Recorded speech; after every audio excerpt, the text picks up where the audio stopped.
it's a quality win. I mean, that's a really good, very well coached team. We knew it was going to be that way. We knew it when we scheduled them. They were even better than I thought they were going to be when we scheduled them. I mean, for our guys to come out, start out 9-zip the wrong way, I thought our guys did a pretty good job bouncing back, staying locked in, and figuring out a way. Obviously it helped to get Aaron going. I think Aaron's been pretty good for us in practice. So, but I mean, you got 3 guys score over 20. Thought that was pretty impressive.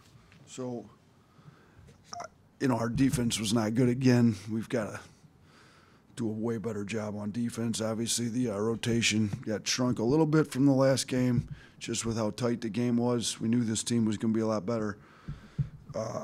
And honestly, they didn't even have their best big. He sat with an injury. So we've got to continue to get better on defense. So we've got South coming in. South will play a much different style than Indiana State, but they play really hard.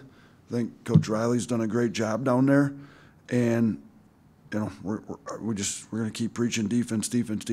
So that's what we got. Start up front with Jeff. Coach, on that defensive end, I mean, you gave up 1.12 points per possession. What are maybe some of the specifics that you think need to be improved or addressed on the defensive end? You know what? Blow-bys, big one. We chart them. So I've got them sitting right here. So we know who's getting blown by. We go back and restat it after the game. So that'd be number one. Kind of our ball pressure. And we could have saved our teammates a couple times. We gotta get some rim protection too. Thought Mo Wagi, where's he at? Yeah, he had 2 blocks, so him and Grant both had 2 blocks. We need to get some better rim protection in there. We need some guys. We're missing Charles. So who can we get to kind of replace Charles with some rim protection? Well, Mo showed he's more than capable of doing it. He had a couple blocks. So I think that's number one. And then their 3-point percentage, they were 10 of 26 in the first half, though. They really shot it well. They were 8 of 14, 57% in the first half. So we did a much better job in the second half, but we got to do a better job guarding the 3-point line. We've done a really good job guarding the 3-point line years past with the way we guarded, but that helped having some rim protection. So. On the right here with Blake. You already mentioned 3 scores with over 20 points. Just kind of talk about the potential of how good this offense can be and how, what's it like for you as a coach to be able to have so many offensive weapons at your disposal? Yeah, I mean, when, we know what Aaron can do. We've seen it, and I think he's improved even since last year. And shooting the second half, I mean, I'm not sure what he had at the half, but, he ends up the game with 24. I mean, Aaron came out great. I thought we really needed him. Yeah, Sears had 7 at the half, so ends up with 17 in the second half. So, you saw both those guys are capable of going for 20 and a half easy. So you get both of them in the backcourt. That's huge. It's hard to focus on just one. If you want to put your best defender on Aaron after he gets cooking like you did, you're going to put your second best defender on Sears, so that's going to be a problem too. And then, it's great to have Grant. When we kind of went through a little drought in the second half, it's nice to be able to have a guy that can go get you a bucket at the rim, get fouled, go to the free throw line, 100% at the free throw line, went 6 of 6. So we do have some different weapons, and we still haven't seen Ryland break out. I think he's more than capable of it. Reitzel can score it. I think he's going to get more and more comfortable in our offense and be a little bit better. Sam can really shoot it. We've seen him do it in practice. We saw him do it in the TCU scrimmage. So we've got some other weapons that I think can kind of come around. Jaron Stevenson, we've all seen he's more than capable of going and getting 22. So you saw him drive the ball with some physicality there late in the game, which we want to get him playing more aggressive, attacking, like physical downhill. He's more than capable of it, as he showed.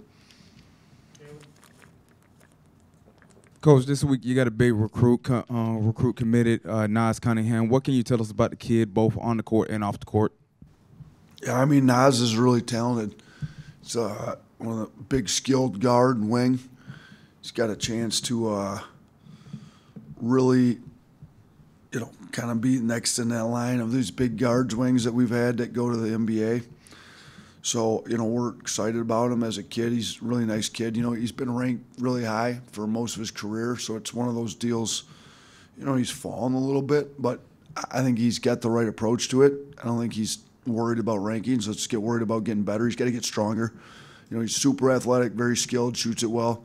He's got to get stronger, and he knows it, and we know it, and I think we've got a really good plan for developing his game like he wants to be, and I'm excited for him. And then, obviously we had Aiden, verbally committed to us for a while, but Aiden's, in my opinion, Aiden's the best big in the country for how we want to play. Can step out, shoot threes, play on the perimeter, take you off, can post, can be a lob threat and pick and rolls, pick and pop guy.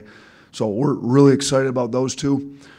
And I mean, you look at the three guys that have done the bulk of our scoring these first two games, they're all transfers.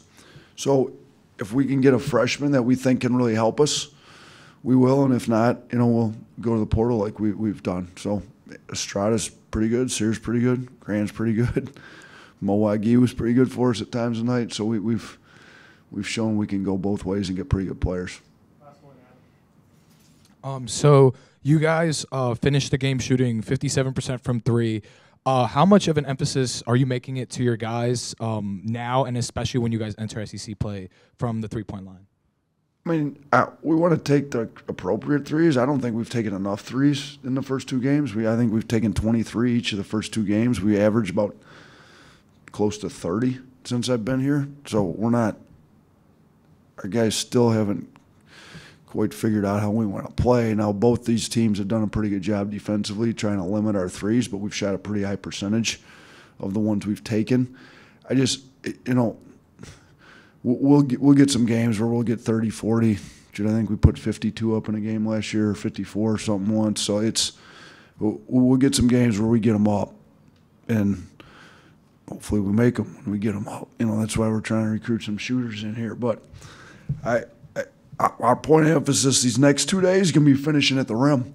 You look at, I think we were 20 of 41 at the rim. You take out Grant Nelson's he was 7 of 8. You take out his, we're 13 of 33 at the rim. That's not very good from everybody else. So, we need our guards to get downhill, either foul or get finished at the rim. We need our big physical wings to finish at the rim like that. It's going to be my point of emphasis. Like, finish at the rim, or did we miss some spray outs when we got to the rim and they helped? Because I would like to be getting more threes up, to be honest with you. Now, I'm not going to complain too much about the offense. We put up 100 back-to-back games. I think it's the first time since well before I was born that Alabama scored 100 in their first two games. So, offense is working. We just would like to get a few more threes up, as long as they're quality ones.